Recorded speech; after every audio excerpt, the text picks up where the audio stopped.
record.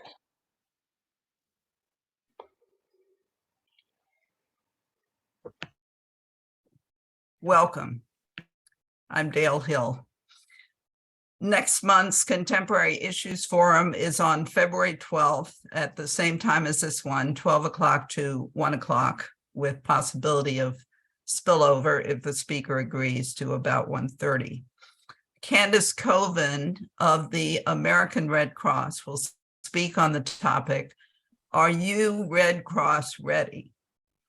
There are more local disasters than you may think in your neighborhood, be they fires or floods or downed trees, leaving people very vulnerable without residences. And so you will learn from her how you can be more prepared, and also a bit more about the Red Cross response, both on prevention side and on the recovery side. For today, I'm pleased to welcome Kevin Cleaver. We are very lucky to have him. He is both a scholar on all things related to food and agriculture and a farmer himself. He expressed an interest to talk to us since he grew up Unitarian. Before retirement, Kevin Cleaver was the Associate Vice President in charge of programs for the International Fund for Agricultural Development, known as IFAD. It's a UN-associated agency. Before he joined IFAD in 2006, he held several positions at the World Bank, including the most recent one, Director of Agriculture and Rural Development.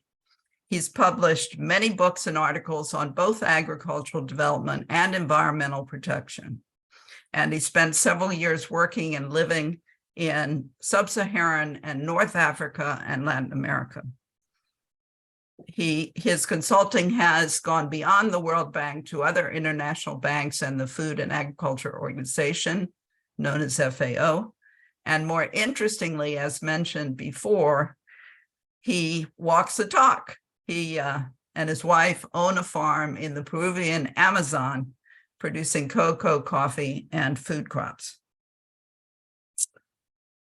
At 1 o'clock, we will formally close the recording and thank Kevin.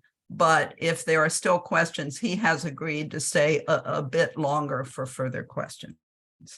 Thank you. Over to you, Kevin. Okay, thank you, Deb.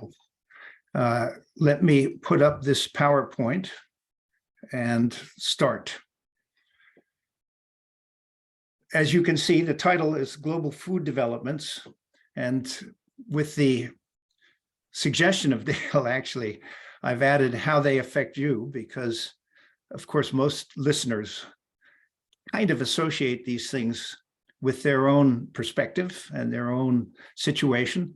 And I think many of the questions that you may ask are going to relate to your own experience. So let's start the slideshow here.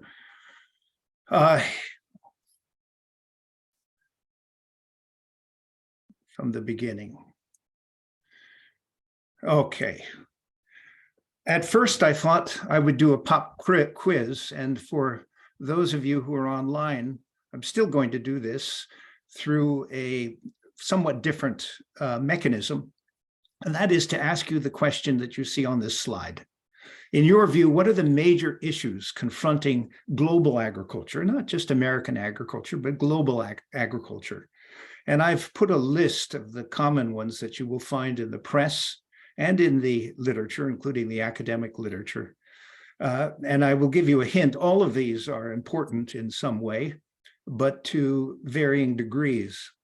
And so if you want, you can put in the chat. It'll be a good practice for you to get into the chat.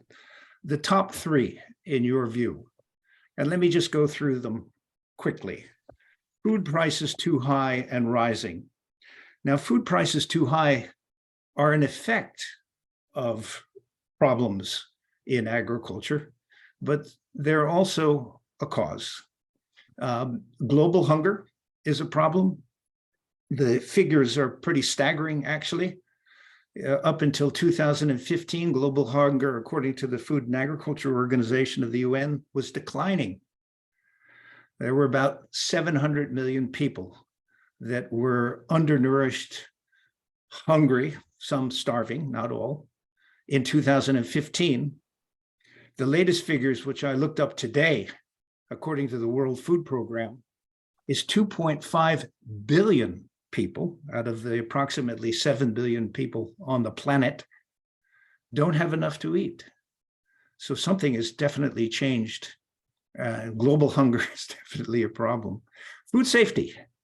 In this country, the United States, you can read about salmonella poisoning, for example, coming from leafy vegetables or uncooked chicken or other sources. So food safety seems to be a problem. High demand for non-nutritious processed food. Obesity is increasing worldwide. Some 20 to 30% of the American population is obese. Climate change undermining agriculture. I'm going to get into this later. Barriers to trade in agricultural products. Government policies that don't encourage agriculture, including in the United States. Think of, well, I'll get into this later, but in any case, this is in some countries a big problem. Labor shortages, damage to the environment or the agricultural environment, water shortages, war in Ukraine, COVID. It's a long list of problems. And then when you see it on one slide, you begin to wonder how agriculture survives. And we'll get into that as well. But if you want, put the top three in your chat and we'll come back to them. Now, what is happening in the global situation before I get to America, I've already mentioned, and that is more people have been pushed into poverty, especially in Africa, the Middle East, and Central America. Much of this horrible statistic that I gave you of something like 2.4 billion people not having enough to eat is actually focused on developing countries. Although we have people in the United States and Europe that suffer, the vast majority of these people are in developing countries. And as I've mentioned, national food insecurity and undernutrition have increased dramatically since 2015. Food prices are increasing faster than average price inflation nearly everywhere. Give you some examples from the United States. Eggs, the price of eggs. Any of you that actually go to the supermarket will know that the price of eggs has risen dramatically in the United States. In fact, they've nearly doubled between November 2021, November 2022, which is the last month that we have good statistics. And the cause of that in the United States is bird flu. So I'm going to get back to that in a second. Bird flu resulted in the culling of millions of chickens. And of course, the production of eggs declined as a result of that. And as a result of that decline, the price of eggs has increased pretty dramatically. The latest projections for 2023 in the United States are that similar kinds of issues are going to continue for eggs, of course, but for wheat and bread, largely because of the war in Ukraine. Many of you may not know that Ukraine and Russia are major cereal exporters. Corn, think corn and wheat. And so anything to do with wheat and bread is going to have a price impact, a big price increase as a result of fewer supplies on the world market.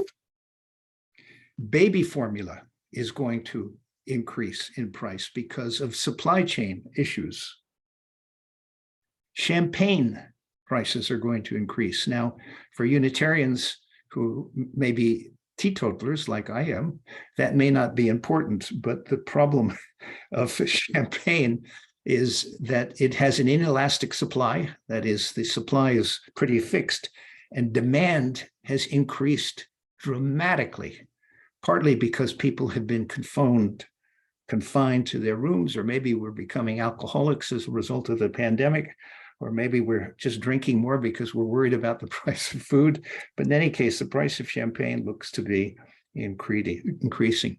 Pet food, hand-fed pet food is likely to increase. Now, the reason I give you these examples is there's not one single reason that is impacting food supplies negatively. And bird flu is very different than the war in Ukraine. But it happens that the constellation of these issues is coming to a head. Finally, unrest, the last point on this slide, due to constraints in food availability have arisen in many countries and are likely to continue. For those of you who think this is just a food issue, it's not. The constellation of all of these problems that were listed in that food supply, that first slide, are actually causing a lot of poor people who are dependent on agriculture in developing countries to leave agriculture. In my adopted country, my wife is Peruvian, and as Dale said, we have a farm in Peru. We spend a lot of time in Peru. A lot of the farmers are giving up and moving to the cities. Lima now has a population of 10 million. A lot of them are very, very poor people who have arrived, not because they've wanted to, but because their farming has collapsed. A lot of the migrants to the United States from Central America, from Salvador, Guatemala, Nicaragua, are rural people whose farming has collapsed. Now, the reasons are different. In Central America, a lot of it has to do with political and social instability. And I'm going to get to this climate change. In Peru, the same problem. So let's go on and dig a little deeper into these things. COVID-19, if you read the press at all, you know that it has caused supply chain disruptions for both agricultural products and inputs, and actually for almost all products. And shortages and price increases have been the result. And I've already mentioned the war in Ukraine has exacerbated these supply shortages because Ukraine and Russia have been major suppliers of wheat and cereals. Russia is also a major fertilizer supplier and exporter. And that's affected agriculture because a lot of countries are no longer importing from Russia, although there are dispensations for fertilizer. Nevertheless, it has been curtailed. And fertilizer is critical for agriculture. So curtailing that has increased the price of fertilizer dramatically on world markets and has actually caused many farmers an inability, poor farmers, to purchase adequate fertilizer supplies. Now, why are these factors important? I've already mentioned these things, but it's good to summarize this. Food is a national security issue. The lack of food in many countries causes instability, causes migration. The recipients of migrants often don't like huge numbers of migrants, and to the extent that many of these migrants are displaced from their homes because their farming has collapsed, becomes a national security issue. Shortage of food in some places, poor quality food lead to undernourishment, as I mentioned, which has expanded dramatically in the last years. Agriculture is a major employer. You may not know this, but look at the statistics from the FAO. Agriculture globally provides 3 billion jobs, including self-employed jobs, out of a population of 7 billion. We've become a little bit ignorant of this fact because in the United States now, our agriculture is so mechanized that a very small percentage of our population actually produces a lot of food and non-food agricultural products. But that is not the case in most of the developing world. So 3 billion people. And that's why the collapse of agriculture in some of these countries stimulates so much migration off the farm and huge numbers. If we're complaining about migration, or some people complain about migration now, if there is no change, this will not only continue, but accelerate. There will be more migrants from Africa into Europe and more migrants from South America into the United States and Canada, not fewer. And walls will not stop that. These are desperate people. They don't want to come to Gringo land simply because of the welcome mat that we provide them. They're coming out of desperation. And often it's because of, not entirely, but agriculture. So agriculture is front and center to a lot of national security issues. Now, climate change, I have actually written and published on this subject is agriculture is both cause and victim of climate change. Agriculture actually contributes quite a lot of CO2 when you include livestock to the environment, maybe up to 30% actually of CO2 emissions is caused by agriculture, livestock, forest cutting. But it's also a victim of climate change. I did some research on Africa, and the rainfall patterns, average rainfall patterns in Africa have not only changed, but the average rainfall has declined, as well as the heat going up. But the rainfall is much more important, actually, than just the increase in temperature. And this is making agriculture in the Sahel and the tropics, much of the tropics, not just in Africa, more and more perilous. Now, farmers are very adaptable. And here I wanted to give you my first example of an impact of climate change from my own and my wife's farm in Peru. As Dale said, we produce cacao for chocolate, coffee, and food crops. What has happened there is the rainfall patterns in the tropics have changed. It comes at different times. As you've seen in California, we get more rain, actually in huge doses, and more drought than in the past. And there's been a temperature change. Now, why is that important? Well, a worm has been introduced to Peruvian cocoa. Now, that worm existed elsewhere where this current rainfall and temperature pattern exists. In our area, which is the cocoa producing area of Peru, about 50% of the cocoa was lost on our own farm. I myself was working with the workers to try to deal with this worm. And for the small farmers, of course, it was devastating. They couldn't afford losing 50% of their production. I have income from consultancies and pensions and Social Security, so we were able to survive. But many of these farmers didn't. And they moved to Lima, occupying the slums on the outskirts of Lima. So what was the cause of this worm? Well, it was the change in the climate. Now, the worm didn't just come from outer space, it came from elsewhere. So scientists and researchers figured out how the elsewhere dealt with this worm. And over the past few years, increasingly, we've been able to deal with it. And I won't go into how you deal with it, but it's an example of how climate change is already having a very severe negative impact on Peruvian agriculture. And this situation exists everywhere. But climate change actually has benefited agriculture in certain places. The Economist recently, I have it in front of me right now, in its November 12th issue, actually had a very interesting graphic that showed the places on the planet which have agriculture has actually benefited. And all of those places, or almost all of them, are in the very northern climes. Russia has been the biggest beneficiary. If you think about it, agriculture has moved north. What used to be too cold is now fine for agriculture. Canada has benefited. Did you know that last year, Iceland, for the first time, produced wheat in the northern half of its country, which it's never been able to do in recorded history because it's gotten warmer there. So climate change hasn't been negative everywhere, but in the tropics, particularly in Central America, in sub-Saharan Africa, and parts of Asia, it has been negative.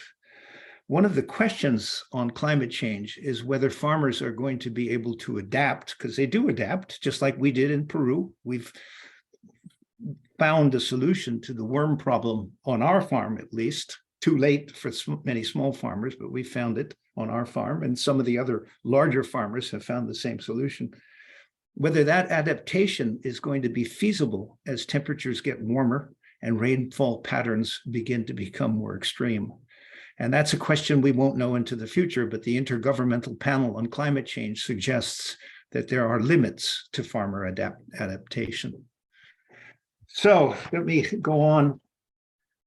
What to do about these many constraints. So I've painted a pretty terrible picture And in a publication that I have published recently and presented in a forum, there are 5 potential solutions for poor countries facing food deficit, which are many.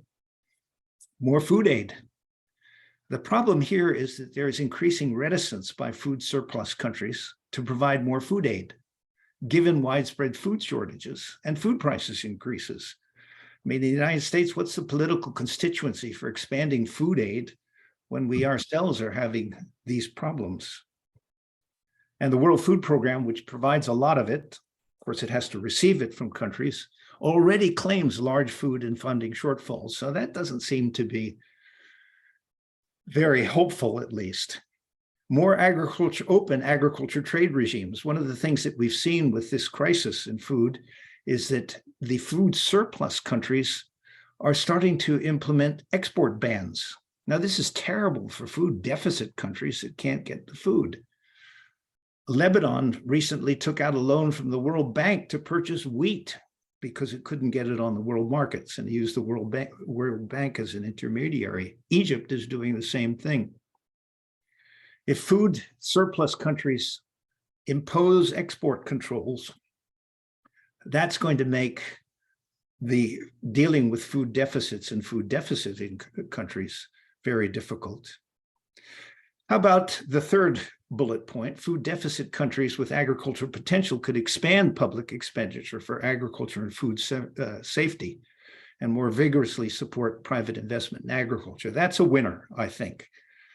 But we haven't seen many countries doing this. I think that they will as their desperation increases, and it makes sense. How about more donor aid for agriculture and to help agriculture adapt to climate change? I think this is going to be very difficult given the diversion of aid to other hotspots, such as Ukraine. Legitimate calls for donor aid in a climate of increased frugality, if you like, with respect to donors. So that gets us to the fifth. Are there more radical, more convincing strategies? The top 4 are kinds of things that you'll find in the literature, and let's get into that. But let's first look at developing countries. If the analysis that the World Bank, the FAO, IFAD, that I used to work for, have all indicated that many countries, public expenditure on agriculture is low, and policy is often anti-agriculture. Private investment in agriculture is not going to be forthcoming in countries that accord it low priority. Poor policy environment for agriculture is inimical for agriculture development. So getting back to this question, many food deficit countries and food surplus countries, frankly, need to look at their policy regime. In the United States, for example, just give you one example, does it make sense to have ethanol mandates? Ethanol is made from corn. The farm lobby, the corn lobby in the United States, very, very powerful. But all of the analysis suggests that there's no positive impact from putting ethanol into our gasoline. 10% of your gasoline supply at the pump is from ethanol, corn. No positive environmental impact. And you're extracting the corn from the food supply and pushing corn prices up. And I've just mentioned that this coming year, all corn products, which is almost everything in our diet now, if you go to McDonald's, you're eating corn in your hamburger and everything else, corn syrup, corn sugar, pushing up food prices. Why in the world would we do this when there's no environmental positive impact? Well, we're doing this because the farm lobby, particularly corn farmers, are very powerful.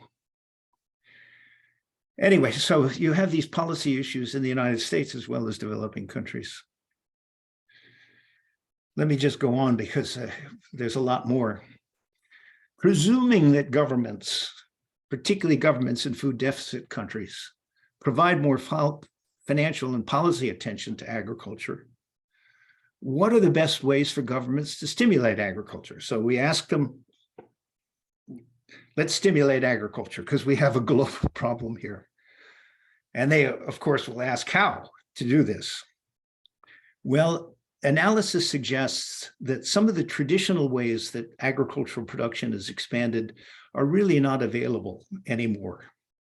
In the past, land expansion, think cutting forests in Brazil is one way to do this, or more labor, or expanded irrigation. These traditional sources are very limited, if not non-existent. Increased fertilizer use has been a way. Nitrogen fertilizer, you may have been reading about all of the negative effects of increased fertilizer. All you have to do is look at the Chesapeake Bay and the runoff of our nitrogen fertilizer, not exclusively from agriculture, incidentally, but more from us fertilizing our yards. Increased fertilizer use can expand production, but it has an increasingly negative environmental impact. It's the third area that governments and the private sector need to focus on, and that's technical innovation. And this has a huge potential. And here I will turn to the positive or the more hopeful aspects of this presentation. Technological innovation includes adaptation to climate change. So how we dealt with the worms in our cocoa was technical. We are members of a cooperative in Peru that hired technicians who were capable of looking at the research and found ways to deal with these worms, which did not involve pesticides, incidentally, because we produce organic cocoa. So adaptation to climate change involves technical solutions.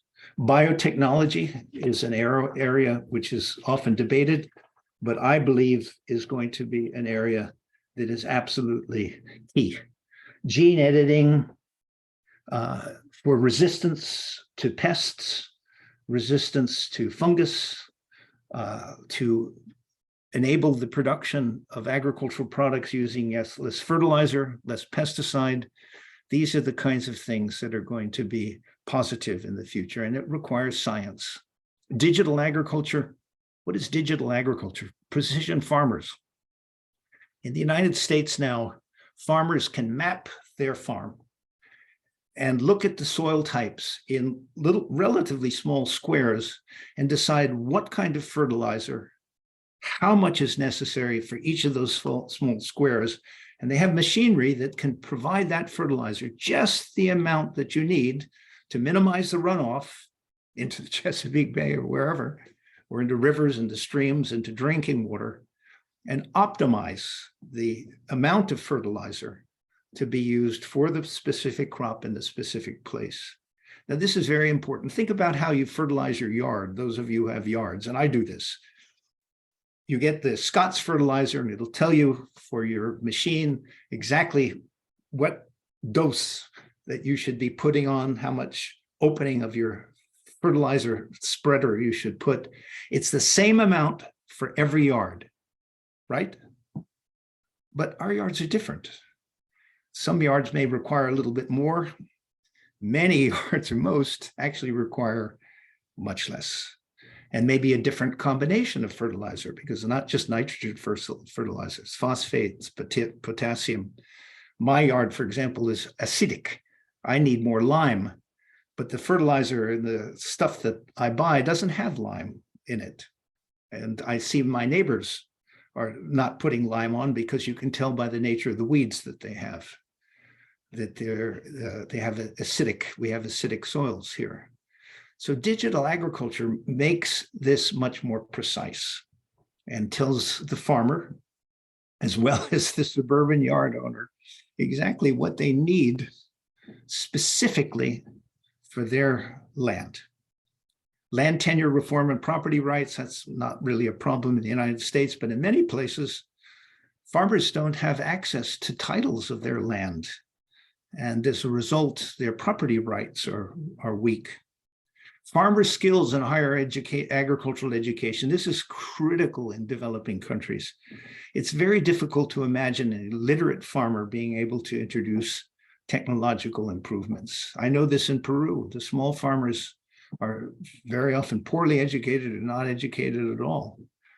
And it was very difficult to convince them to introduce these technological changes. We know this because one of my sons, I have 5 children, and one of them was an agricultural extension agent in Peru for 6 months, introducing improvements. It was, it was beating his head against a wall in many cases. So farmer skills through agricultural extension, or maybe when I say higher education, I mean maybe secondary school education for many of them. Novel technologies. I'm going to get to novel technologies in a second, but I think this is a big one. And private sector innovation. A lot of the innovations in agriculture come from the private sector.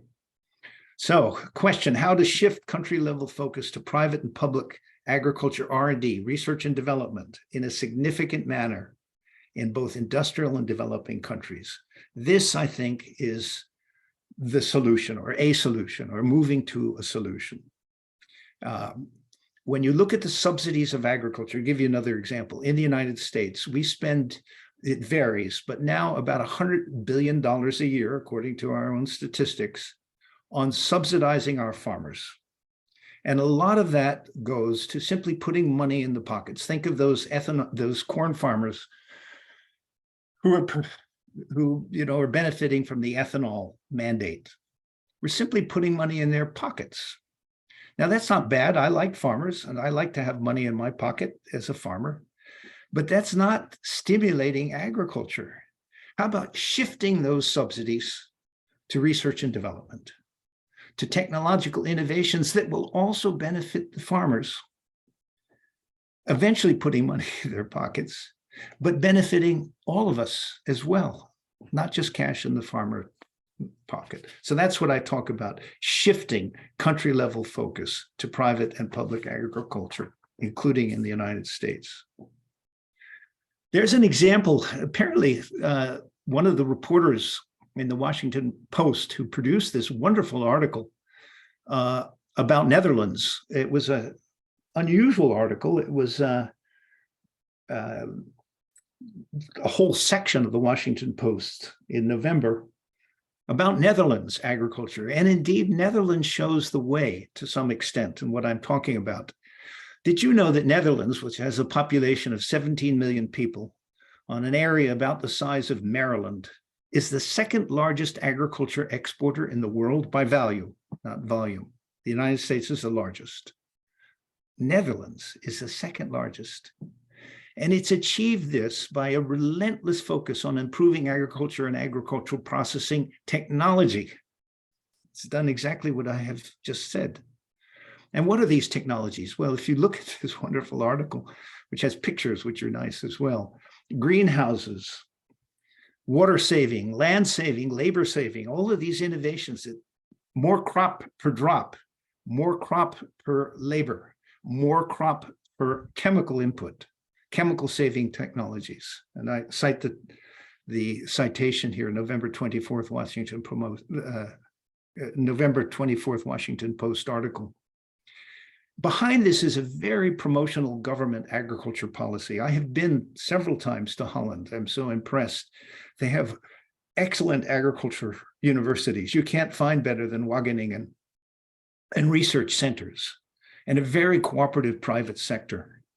Did you know that 15 of the 20 largest agribusinesses have research facilities in Holland, of all places, partly because of this policy environment, this stimulus?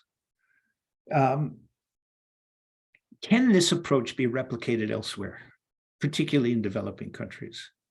Now, they do have problems. You may have read about their dairy industry. Dairy produces a lot of carbon dioxide. And the Netherlands is pretty serious about its climate change objectives, and they're actually buying out dairy enterprises to reduce carbon emissions, interestingly enough. And you may have read a big backlash by the dairy farmers because of this. There's another place that has sort of done this as well, and that's Vermont. Vermont was a big dairy producer. In fact, about 10 years ago, there were 4,000 dairy farms in Vermont. Today, there's 600. What has Vermont done as its dairy farmers have exited for various reasons? Well, a lot of these farmers haven't gone to the city. They haven't gone to Lima or New York. They're still farmers. They're producing alternative crops. And the alternative crops are saffron, for example, which has a very specialized market. Farmed shrimp is another. I've actually written it down someplace, all of these things that they are farming. But those are the two that really struck me. Malt for beer, they're big beer producers, goat cheese. So that's an example. Vermont is an example of farmers adapting to, it's not just climate change, incidentally, it's a whole series of issues, to the basically demise of the dairy industry. And I suspect that the Dutch will do the same thing, that these farmers who are complaining, because they're sixth-generation dairy farmers, have a good reason to complain, but Netherlands is trying to reduce its carbon emissions, and they will find a way of adapting by producing something else. So I have every confidence that the Dutch can do this. Now, let me get into the last 3 slides, which is some of the novel technologies. I believe, I'm a meat eater, so don't think I'm a vegetarian. I believe that our consumption of meat is going to have to decline for the reasons that are similar to the reasons that the Dutch and the Vermont farmers are moving out of dairy. Meat, livestock is a huge emitter of carbon dioxide and other issues, lots of pollution of water supplies. And I believe that the world is going to move increasingly to meat analogs, because we like meat made from plants, animal-free dairy, using microalgae, cultivated meat, hybrid meat development. These things are already here. You can buy them in the supermarkets. I've done this, eating meat-free meats. They're variable quality. Some of us prefer a good steak, but this is coming and it's getting better all the time. Even more radical, this is from Perfect Day Foods, so I've copied this slide from them. To produce milk protein, what Perfect Day Foods does is add the milk-making genetic blueprint from a cow to microflora. And they do this commercially already. And just like cows, flora need a food source to produce milk protein. So Perfect Day feeds them with plant sugars. And they use fermentation to enable the flora to convert plant sugars into milk protein. And the result is animal-free milk. I was reading today about animal-free eggs produced in the same way. You can already buy them in the store. I mentioned the problem of egg prices doubling in 1 year.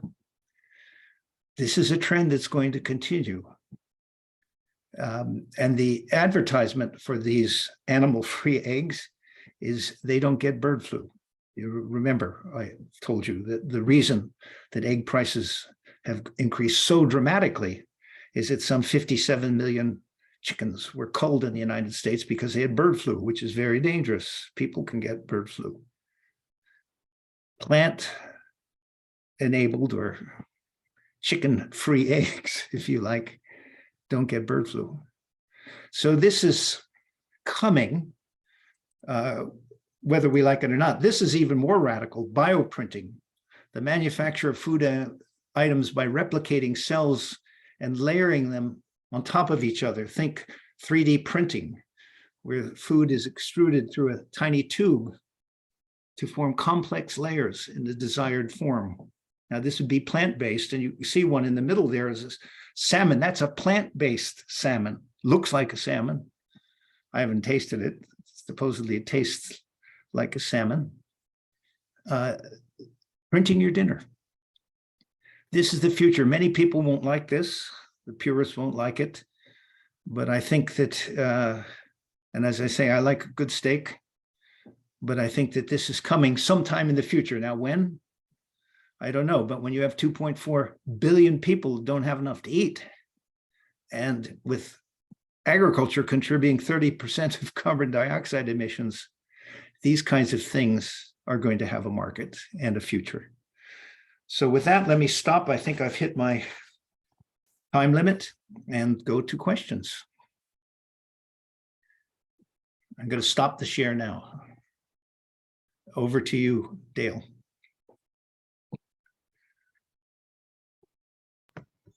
Okay, thank you very much. Let's thank our speaker, Kevin Cleaver. I have my daughter here. She's going to help us read questions from the chat. If you'll put your questions into the chat box.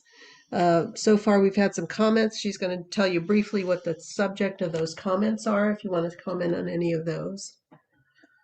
Just someone responding to your earlier point about corn lobbying and working for higher prices for sugar as a substitute for corn syrup. One about the amount of beef we consume. One about droughts affecting soil globally, and about overpopulation. And her name is Amy Elfin. I should have introduced her by name. So if you want to address any of those, it looks like you're taking notes. There are many. Yeah. Overpopulation is very fraught. I, in 1995, co-wrote a book called The Population Agriculture Environmental Nexus in Sub-Saharan Africa, and argued that the incredible expansion in population growth, which at that time was 3 to 4% per annum, was exacerbating the environmental destruction and food issues, because agriculture couldn't keep up. There's no African agriculture was going to grow at that kind of rate. And the book was well received. It became a graduate school course, actually, but the part of it that was criticized the most was this idea that population growth was too fast. The counter argument was that you can't legislate or deal with population growth. That's for individuals to do, and it's a moral question. But what you can do is to expand agriculture even faster and find ways to protect the environment, which enable more people to survive on it. So I don't use the word overpopulation any longer. But it's still a very good question. Can expansion in population, where the UN is publishing projections that the world population will increase from 7 billion to 10 or 11 billion before it levels off, because as you know, there is a demographic transition that occurs with development, and eventually population growth will stop. But until that time, imagine 3 more billion people when you already have 2.4 billion that don't get enough to eat. But is the answer some of the answer that I've tried to give in these slides, and that is ways of stimulating agriculture through technological innovation, which is going to cost money, both private and public. And that becomes a moral question, frankly, that I have my own views on, but they're no better than anyone else's. I do believe agriculture can expand in the ways that I have described. I believe that population growth is almost inevitable. It is inevitable. Protecting the soils is very important. You may have seen, again, it's a no, it wasn't Washington Post. I think it was an Economist article on the going back to some of the old soil conservation practices that were used before the advent of fertilizer, simple ones like crop rotation. Did you know that many cereals extract nitrogen from the soil? This is why you add fertilizer, just like your grass does. On your lawns, you add fertilizer because you cut your grass, and most people don't allow the cut grass back into the soil. They actually collect it in bags and give it to the garbage man. So we have to put nitrogen fertilizer on doses which are much too large, and much of it goes back into the Chesapeake in our area. So protecting soils is absolutely critical. And one way to do this, I've already mentioned, is precision farming, just putting the amount of fertilizer that you need. But even a better way is not use chemical fertilizer at all, but use mulching. to mulch, crop residues in agriculture. So this article talked about going back to not just multi-cropping, but alternative years. So for example, if you are a corn producer and you put alfalfa on the field, alfalfa actually captures nitrogen from the air into the roots. And if you plow that alfalfa under before you plant the corn, you need much less chemical fertilizer. And if you do this systematically every year, it may get to a point where you need very little chemical fertilizers, particularly if you add organic matter like cow dung or other things like this. So protecting the soils is absolutely critical. And farmers don't do it enough. I've read that only about 10% of American farmers use this kind of crop rotation that used to be used before the advent of chemical fertilizer, because they don't need to. They can just spread the chemical stuff on. That's the question. And their soils deteriorate over time. So this is a good example. The corn lobby, I've already mentioned, but it's not the only lobby. The sugar lobby, we have sugar subsidies, incredible. Or cotton.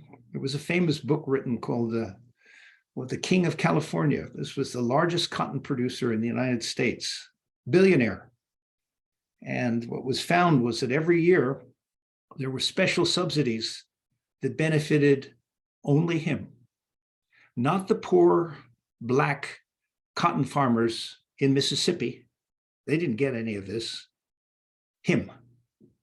That's a powerful lobby. And it wasn't illegal. He just made contributions to Democrats and Republicans in California and got his subsidy through in the Farm Bill every year. So a lot of this has to do with politics and lobbies. Again, to underline the point, it wasn't illegal. Perfectly legal to lobby in the United States. Supreme Court says so. I don't know if that answers your question, but lobbies are important, not just the corn lobby. I pick on them because ethanol mandates are such a ridiculous thing. So it was an easy one to point out. Let me stop there. We also had a couple more comments from another person, one about precision fermentation and its impact on the dairy industry, and the potential impact on wildlife with the expansion of agricultural land. Okay, good questions too. Yeah, all of the fermentation, all of the non-animal based dairy products which are coming out are going to have a negative impact on dairy farmers. It's one of the reasons why I use the Vermont case, where you went from 4,000 dairy farmers to 600 today, and what's going to happen. And you could say it shouldn't be allowed because dairy farmers are important and they shouldn't be allowed to go bust. But if there are alternatives that are environmentally benign and financially profitable and enable these farmers to exist, as in the case of Vermont, they're actually doing better with these alternatives, then the case against fermentation or other processes which enable the production of milk from plants makes sense. In a sense, that's what cows do, don't they? They eat plants and they produce milk. So they're incredible machines for converting plant into milk. And what human ingenuity has done is found ways of doing this without the cow. Now, what I gave you the figure, about 30% of global carbon emissions are due to agriculture and livestock. Almost half of that comes from livestock. Half of those 30% come from livestock. So it's a huge source of emissions, and it's having a negative impact on everyone. So I think finding substitutes makes sense, actually, as much as I like milk also, as well as meat. And I think that the dairy industry is simply going to have to adapt to this as people find that it's cheaper and probably more defensible to drink their milk from plant-based sources directly, rather than having the plant-based sources go through the cow. Now that's on the dairy industry and fermentation. I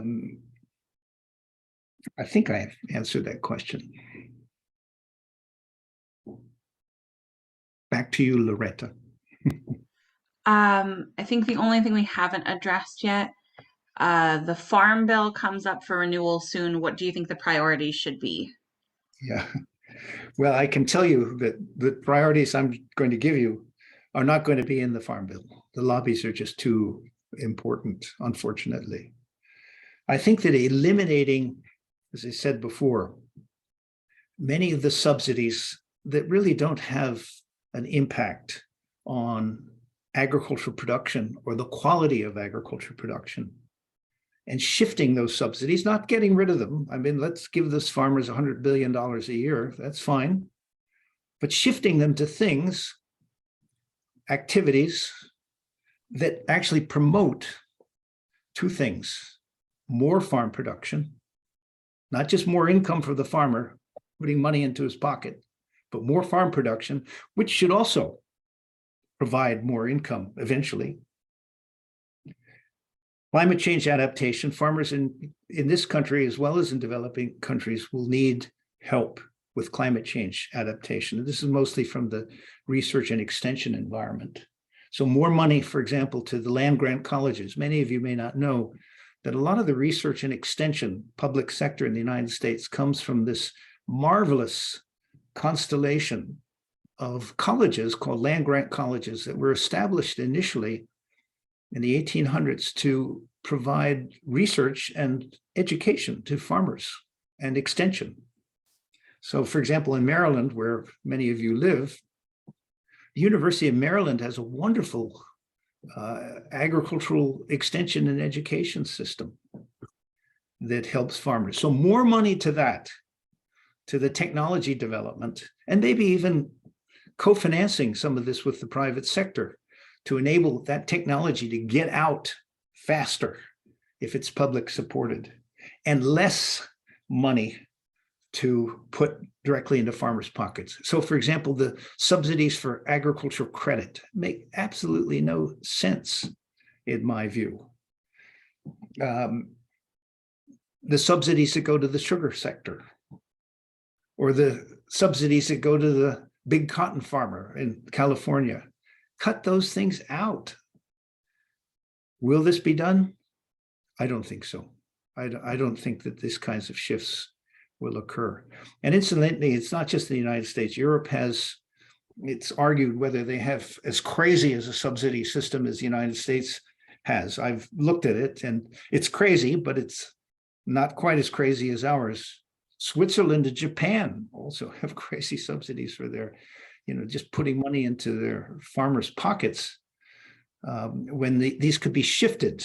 I'm not talking about eliminate, shift the subsidies to benefit production, nutrition.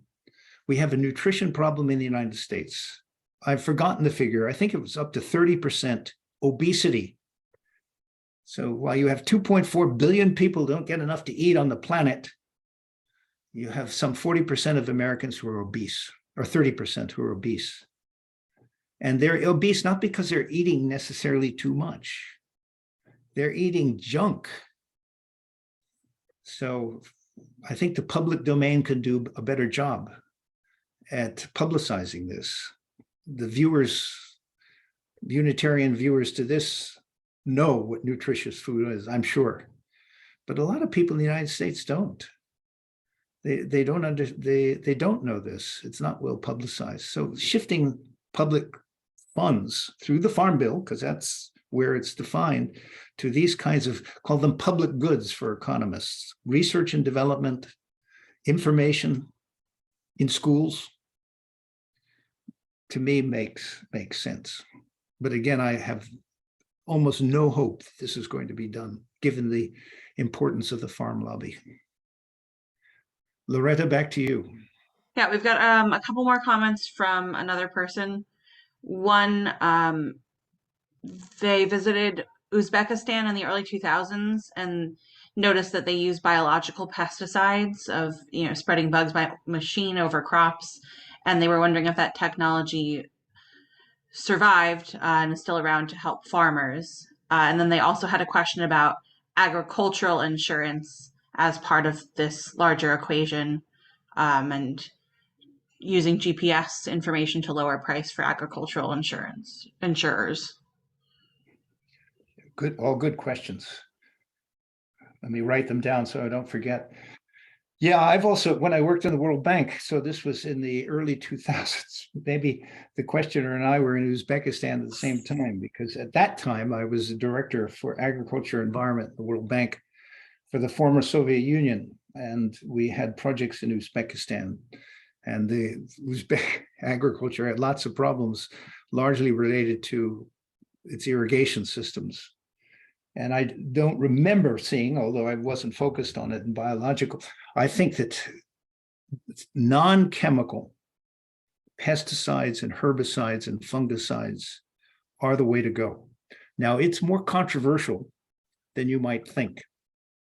There was not so much in the United States, but outside the United States, in Europe, a very, very big lobbying effort against bioengineering, GMOs, they call genetically modified organisms. And I'm going to give you an example of cotton, because Uzbekistan, it's mostly cotton production in these big irrigated areas. From my own experience, a very early genetically modified organism was cotton. And it was modified in labs by implanting a gene that produced a chemical, basically, in the cotton plant that was inedible, if you like, made the cotton inedible to the boll weevil, which is the big pest for cotton. Now, cotton production everywhere in the world is one that required a huge amount of pesticide use. And this is why the questioner, I think, asked this question.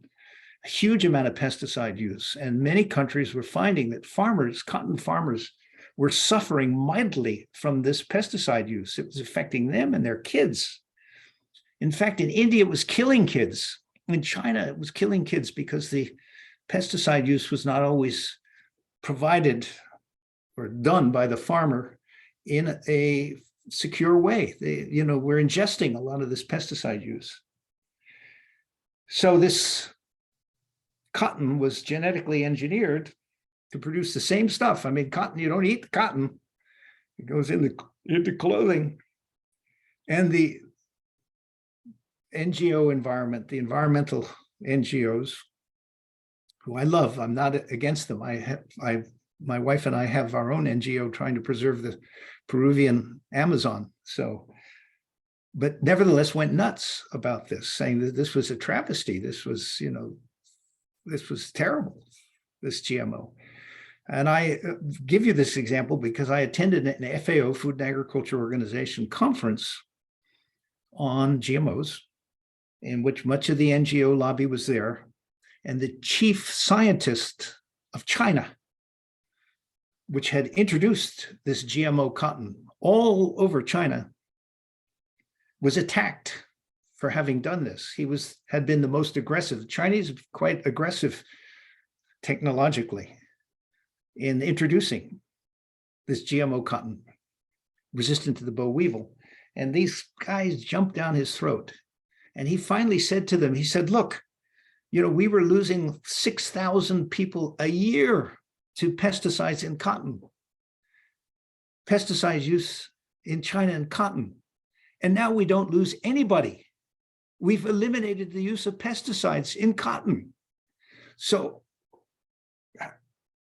what is a Chinese life worth to you? And that struck me at the time as a very powerful statement. The use of a Chinese life was worth a lot to the Chinese compared to some vision of robotic future by these NGOs. So I think that biological solutions don't just include GMOs, are the way to go. I think that they make sense. Another question. But there is a lot of controversy. Using GPS for ag insurance, absolutely. I mean, there are all kinds of ways of improving ag insurance that don't require subsidies from the US taxpayer, but do require some innovation that the insurance companies should be doing, maybe with public help, maybe university help, but yes.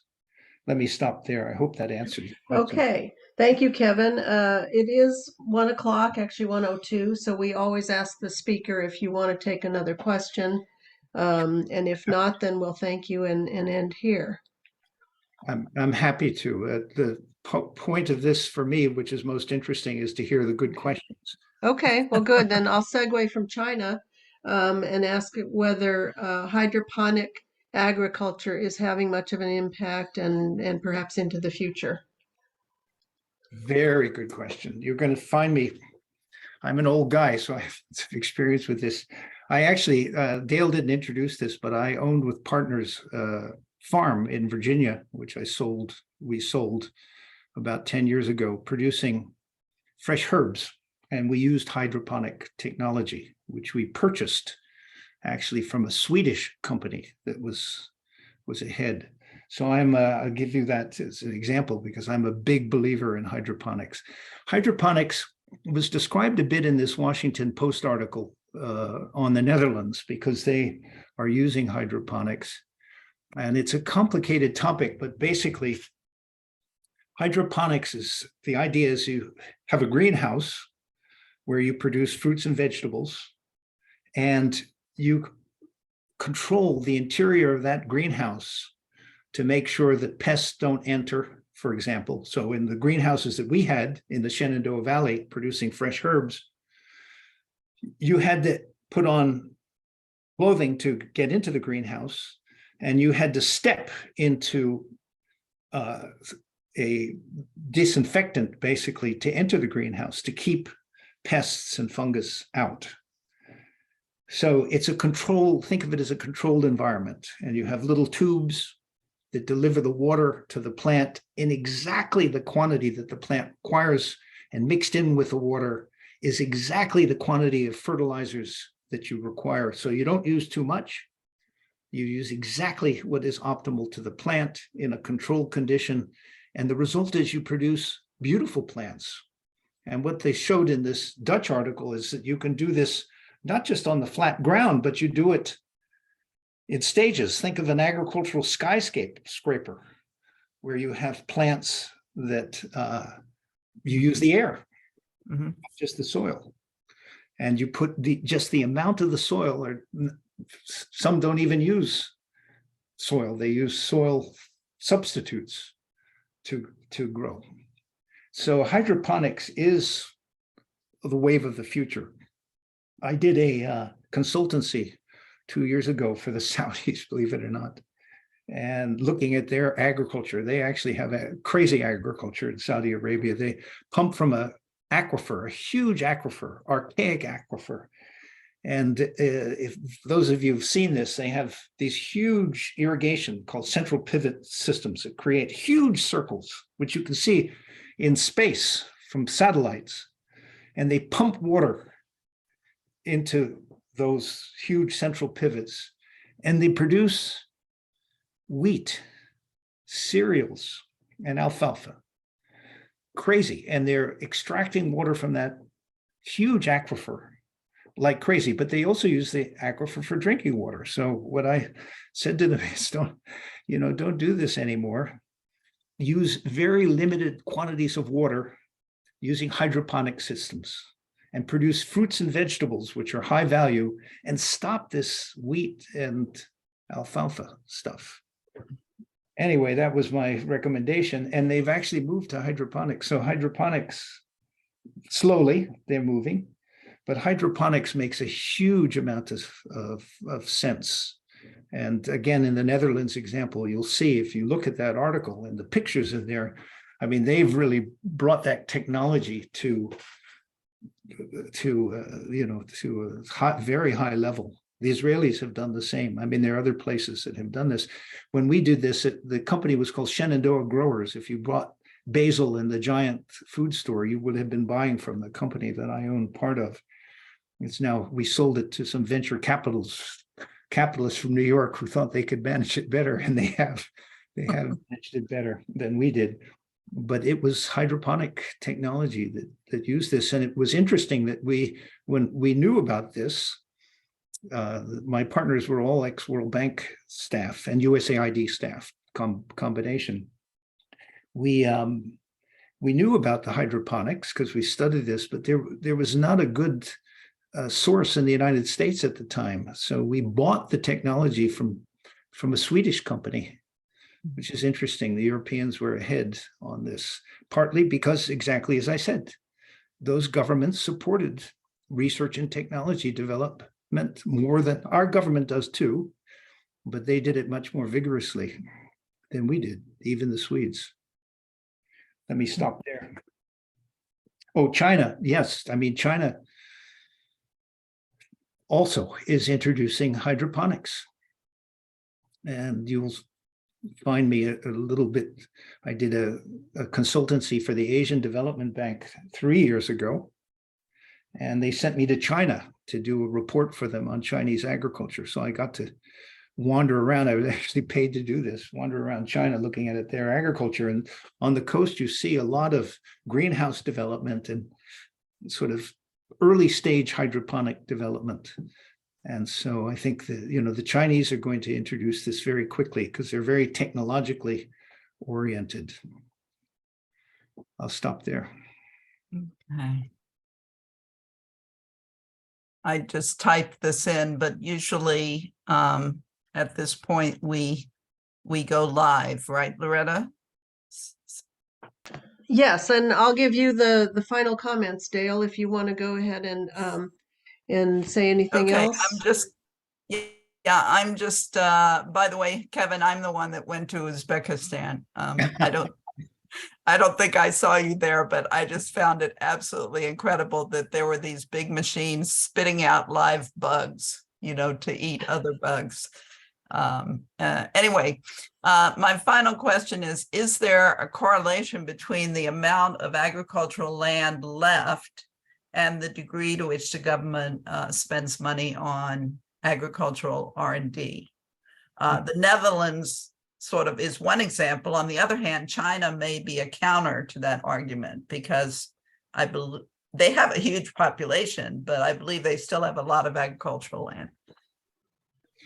The short answer to this is I don't know whether there's a correlation. I know that since I did this case study on China, they claim they have a lot of land, but actually, if you look at it, a lot of it is not very productive land. And what the Chinese did was, in their previous 5-year plans, they had very ambitious agricultural production goals, and they met those goals. I mean, many people contest Chinese statistics, but I looked at this and I'm convinced that their statistics were accurate. They met these goals. They had incredibly rapid agricultural growth. And if you look at the data on the reduction of hunger in China and poverty, it seems to correlate with this. Mm-hmm. So what happened? What did they do? Well, they dumped a huge amount of fertilizer. They did it largely through fertilizer and farm mechanization. Mm-hmm. And a lot of farmers were thrown off their land. Happily in China, they found jobs in industry because industry was expanding very quickly. In many countries, you get thrown off the land. The only thing you can do is migrate. Mm. In China, they migrated to cities, but they migrated to industrial jobs. So they didn't, they actually benefited. But there was mechanization there. I've actually visited some of these farm machinery and fertilizer suppliers when I did this tour, like King Farms. I went to King Farms, which is purely domestic in China. They don't export fertilizer and farm machinery. It's amazing how they did this. But the negative effect was they put so much. Oh, he froze. Water supply.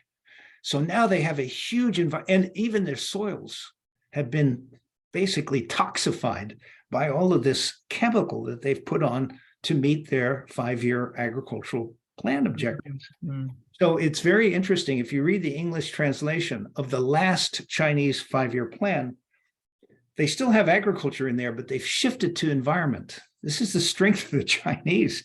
They recognized this problem. Mm-hmm.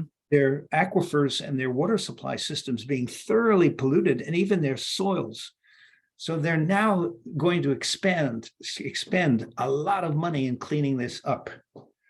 So agricultural land, they claim that they have a lot left, but a lot of it is unproductive. It's either toxic now because of misuse in the past, or desert. They have big desert areas. Mm-hmm. The same is true of FAO. It's very controversial. The FAO in their publication says that there's a lot of agricultural land in Africa, for example, and they can expand agricultural production. But when you start to look at this land, what is it? It's forest land in the Congo. It's, pasture land, which is very dry. Yeah. And not good cropping area, and should be used by that's why it is pasture land. It's because it's not croppable. It's the transhumant and nomadic livestock rearing was adapted to this very low and erratic rainfall situation. Converted into farmland, you're just going to destroy it. So I don't believe that there's much cropland left.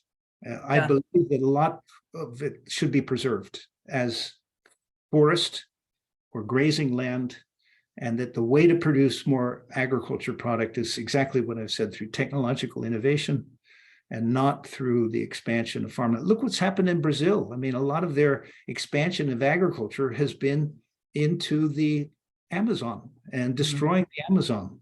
Yeah. And this is happening in Peru around our farm. Same thing. I mean, you see it visually. I have another slideshow right on my computer, which would show you pictures of the destruction as farmers move into forest land. They're just like in Brazil, are wiping out the Amazon for farming. And it's a terrible situation when there is this alternative, of difficult technological alternative, but it exists. Yeah, I think there's not enough soil scientists on some of these missions to actually, I was sensitized when I worked on agriculture to the importance of the soil scientist, who could just say right away, well, your estimates are off by this much because the productivity potential is too low. Okay, so is that the end of the questions?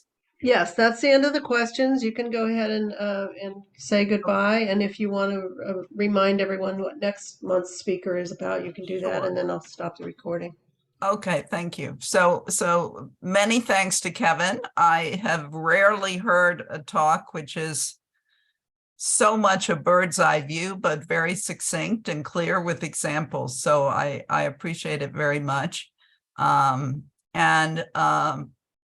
If I have at least one request for the slides, if there are others, just let me or Loretta know, because we have copies of the slides.